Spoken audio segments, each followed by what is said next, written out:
ಒಂದು ನೋಂದಣಿ ಪ್ರಕ್ರಿಯೆ ಇದ್ದಕ್ಕಿದ್ದಂಗೆ ದಿಢೀರಂತ ಏಕಾಏಕಿ ಕಾಲದಲ್ಲಿ ನೋಂದಣಿಯನ್ನ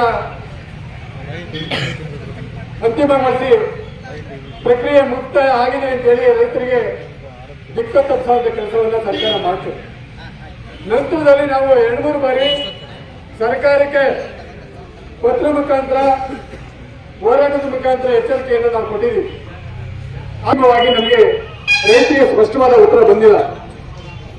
ಅದಕ್ಕೆ ನಾವು ಒಂದು ಹೋರಾಟವನ್ನು ಶುರು ಮಾಡಿದ್ವಿ. ಕಳೆದ 4 ದಿನಗಳ ಹಿಂದೆ